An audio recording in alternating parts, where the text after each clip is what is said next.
Hello and welcome to my podcast. Do me a favor, subscribe to the John Keim Report wherever you get your podcasts. You're watching on YouTube, hit that like button, hit that subscribe button. You can find us there as part of Ampire Media, Ampire. Always much appreciated when you tune in. And don't forget, you can read my work on ESPN.com. I do have a story up now about has Terry McLaurin finally found the quarterback he can build a long-term rapport with. I talked to Terry for a few minutes about that. We've all talked to him about that. You can see Nicki Jhabvala here with me. I know she's talked to him about that before. But is number 11 the lucky charm or the lucky number for Terry McLaurin? Anyways, up on ESPN.com. Also, you gold members doing a 6 o'clock private Zoom for you guys on Friday night. So if you're listening to this, tune in at 6 o'clock. There you go. Anyway, as you can see, I have Nicki here with me. So let's not waste any more time. Nicki, first of all, again, I'm going right for the cheap downloads and views. Where is he? Hello, little man. Here, Come on. This is what the people want to see. Yeah, he's just Julian? Chilling in his. Say hi, big guy. What up, Julian? Yeah, you say hi. Yeah. There you go. Okay. Chilling in his little walker while yeah. So, anyways, we were at the joint practice on Thursday. First preseason game coming up. Sorry, I had to check to make sure my recorder was going. Preseason game coming up Saturday. First of all, early takeaway from the preseason, from the joint practice. And one thing I do wonder, and I want to ask you, because we talked about this a lot yesterday when we were there, is this a reality check? But then I started thinking about it. There were questions we had going in. Are they the same ones we have coming out? What do you think? Yeah, I think it showed. I don't think it showed anything we didn't know. Like, I was just talking to the junkies about this, and they had a question about, like, should we panic? Is this bad? No, I think it showed exactly what we thought. They have issues on the O-line. They need a kicker. The defense has a lot of good pieces, but it's going to take some time to kind of work through what they have and kind of figure things out on the back end, especially. I thought the rush looked decent. I think a couple of the players that have been exposed in recent years, just perhaps with some technique issues, were exposed again. Emmanuel Fords. So I don't really think it showed anything surprising. I thought Jaden looked good. I think it has to be taken into context with what he was given to work with. He was running for his life a number of times. Okay. There were checkdowns because he was running for his life, and also checkdowns are not bad. Like, if he's making the right decision, and I felt like he was. So yeah, I don't think it offered any surprises. I think there was maybe hope that, all right, maybe we could be pleasantly surprised and they look farther along, but they're not yet, and that's okay. Right. And that's what I always point out. It was, August, now it's today, August 9th. And to me, this is, I think we've always talked, you always kind of have to separate where they could get to with this program versus where they're at right now. And there's two different things. And one can be a reason for optimism. One, there's the reality check, right? To a degree. I mean, I think that's what we saw yesterday. And then, so based on that, like, what would you look to see in the game Saturday? What is it that you want to see, need to see? Well, I think you want to see more of the same from Jaden Daniels, sound decision making. You want to see that he's also not playing scared behind the line, because I mean, I don't think they're going to have Andrew Wiley or Brandon Coleman in this game. Neither have practiced. I mean, Andrew Wiley hasn't practiced in team for the majority of camp, and Brandon Coleman has been out the last two practices. So I'd be very, very surprised if either is playing on Saturday. So he's going to be playing with a line with mostly reserves. So you want to see him to continue to make the good decisions. You want to see that line play a little bit better. It'd be nice if they actually had some depth at tackle instead of only having two starters and then, oh my gosh, now what? I'd like to see the defense start a little faster, because I felt like in the joint practice, they came on more in like the second half of practice. Every time we looked over there, it looked like somebody was getting beat or there were issues.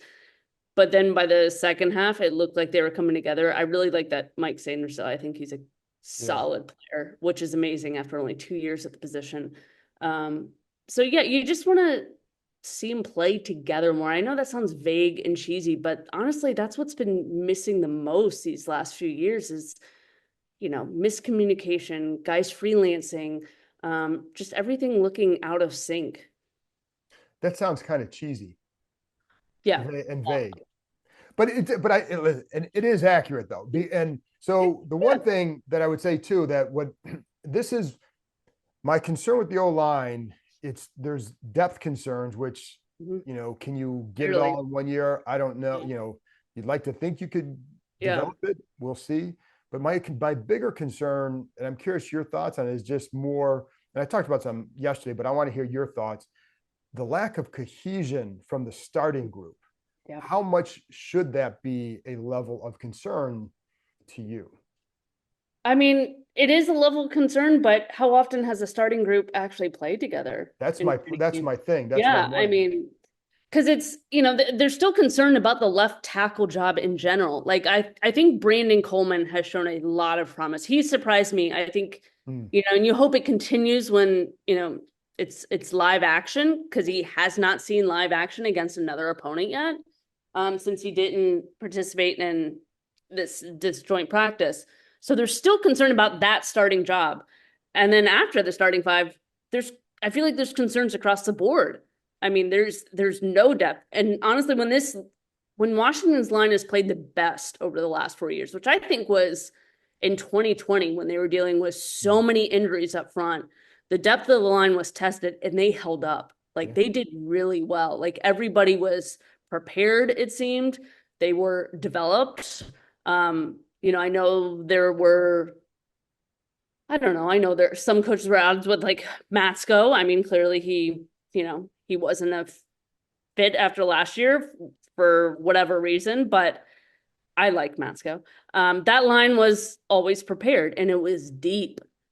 This one, you hope you have a starting five, and beyond that, oh yeah. You don't know. And I think the one thing that Matsko did, and I'll be curious to see how this group does this, because I know Darnell Stapleton, that was, as we've heard, that what they like about him is ability to help develop linemen. Yeah. And so like that's where his strength. Matsko did a really good job of getting those guys prepared, and with through little quizzes and things like that, and really engaging them in meetings and not letting them just sit there. There was a lot of engagement. You saw them working before and after practice and all that. That can take a minute to build up. So I'm curious to see where it gets to with this group, if you can get to that point, because it is still early. But I just wonder, Coleman and has not played a whole lot next to Nick Allegretti, and Wiley's been out, and so there's just that. And I know, fortunately for he and Cosme have played together, that helps. But Allegretti and Beata still kind of working together. So it does. That's my concern too. Will they have enough time together? When does that cohesion begin? Right. Yeah. I mean, Cosme's the glue of that line. I mean, he's the one that's been here, over the last 4 years, and he's a very good player. And even he's missed time with an illness. So yeah, I mean, I've seen lines that haven't played a snap before the season opener. It usually doesn't go well. If you have a really good quarterback, he can mask some of the deficiencies up front. And I know you're going to make fun of me because it was Denver, but this was that Super Bowl year. But that starting offensive line didn't play a single snap together before the preseason opener. They held their own, and this was when Peyton was a shell of himself, really. But they held their own, in part because he masked some of that. Now, can Jaden, as a rookie, do that? I think he's a very fine player. So far, I think he's been impressive. Has he been flawless? No, I don't know that any quarterback is, but he also hasn't seen, so much. He hasn't seen all the looks defenses have given him. So is he going to be able to mask some of those deficiencies if the line needs it? That's a hard ask for a rookie quarterback. That's putting even more on his plate. It is. And I thought, he can help regulate with his legs, of course. Yeah. Peyton's going to do it with right now. He's seen so much. He can just, okay, this is it. Blah, blah.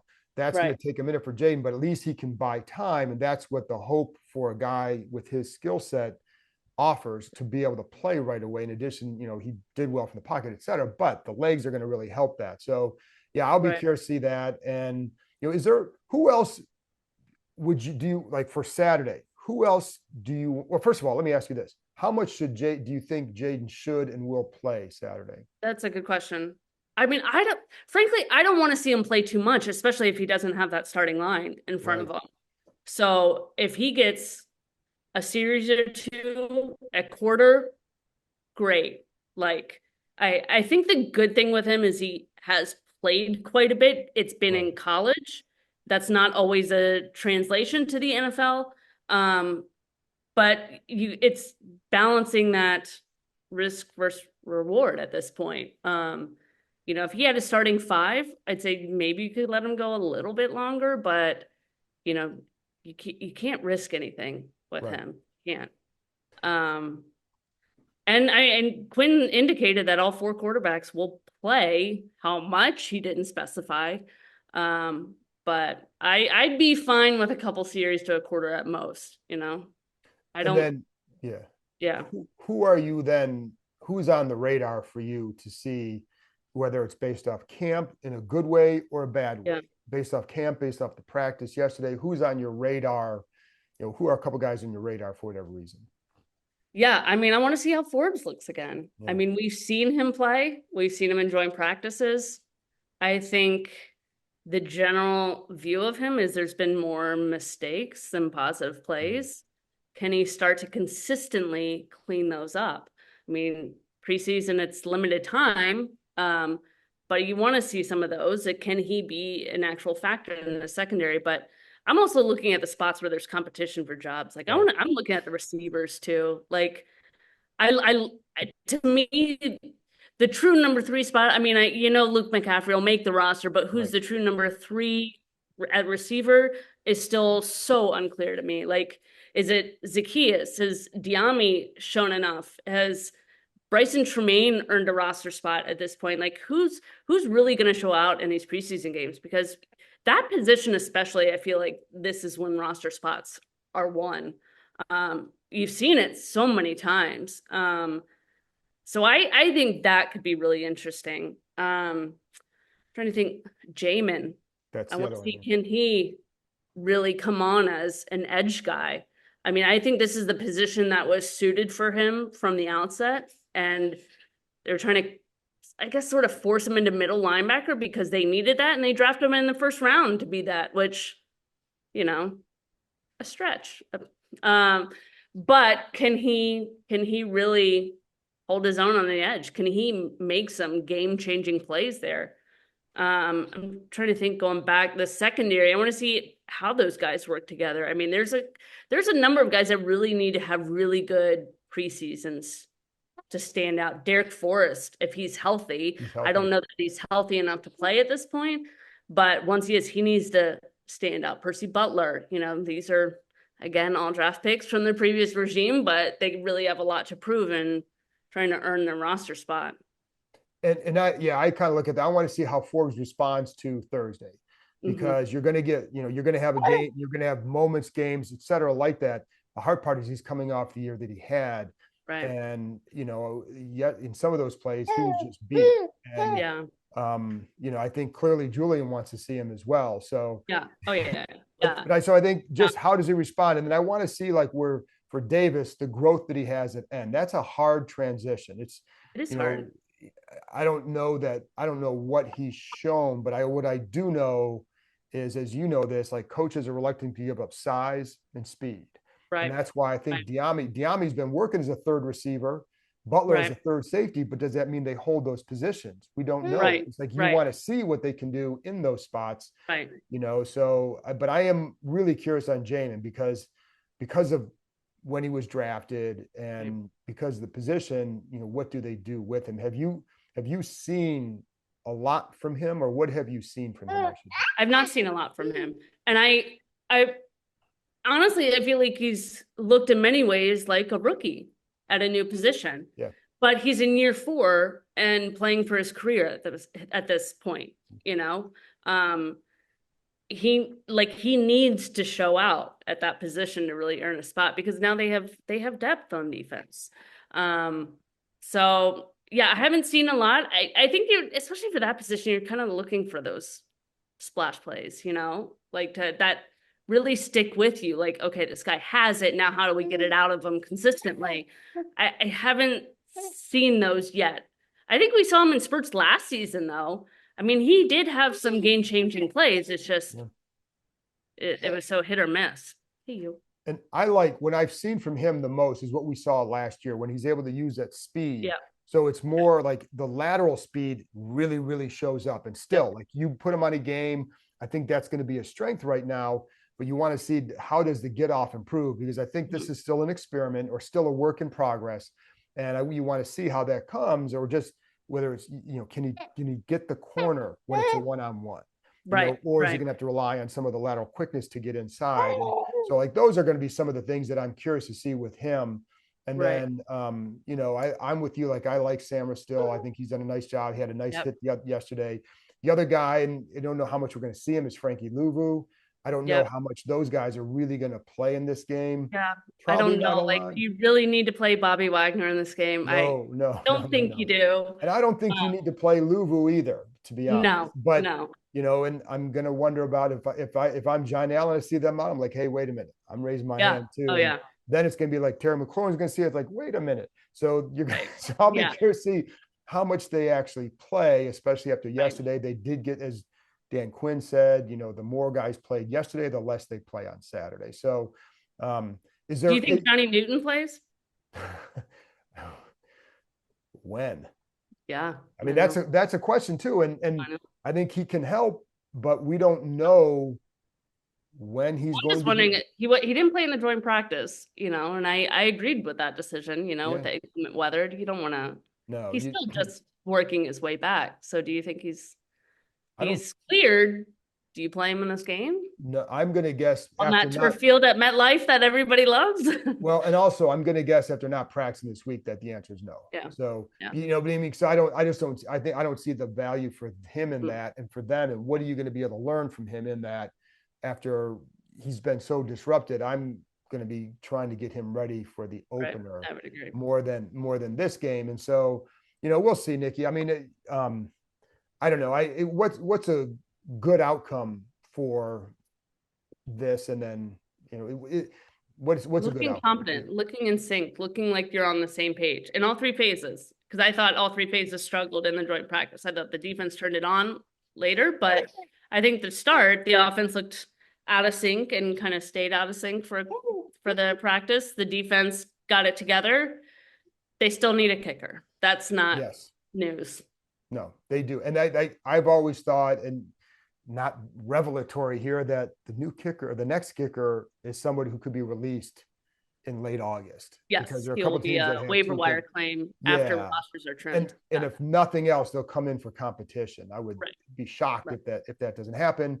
And then what else I want to see? Last thing here, then I want to see, how does the run game do? What's going there? How do Biotish and Allegretti kind of look? Does Cosme play? I don't know. And but how does that interior look? Because we know there are questions in the outside, and they're going to be questions after tomorrow, because they're not going to have their unit out there. So that's the other thing that I want to see as well. So no, I agree with you. I'm curious if we'll see enough snaps to really get a feel of how they plan to use Eckler and B-Rob. I'm not sure that we will, and I'm worried it might be taken out of context based on how they are used. So pump the brakes on that. But that could well be. And I still think, like, there's a good role for both of them and a complementary role for both of them. Totally. I've never bought into their having this major competition, because they fill different roles. Totally. So, and even then the pass rush, like, how does a guy like Javonte Jean-Baptiste look? I think he may be a guy, more for the practice squad at this point, but man, the dude has length. And he had a couple nice moves yesterday. So anyway, Nicki, any last thoughts? Let's wrap it up. I know you got your hands full there. He's crawling over. Yeah. Do you want to chime in? Do you have anything? No. I think he does. So what are you going to look for then? We'll just jump ahead. Last thing, looking for next week after this week, going into the Dolphins joint practice. Yeah. I want to see consistency. I mean, especially from Jaden, which we've seen all camp. And I say that not as this is something he really needs to improve. We've seen that all throughout camp. You just want to see it continue. The offensive line cohesion, like you said. And you want to see that the offense can produce. I mean, it sounds simple and stupid, but just produce. Don't always stall out on 3rd and 4th downs, like something we've been missing for a long time. It's been a minute since that's been the case. Anyways, Nicki, why don't you get 10 to Julian, and thanks a lot for joining me as always. Appreciate it. So, and everybody listening, thanks for tuning in. We'll talk to you Saturday after the game. I'll be back with Bram Weinstein, the voice of the Commanders, talking about the first preseason game. Finally, games to talk about. Thanks, Nicki. Thank you.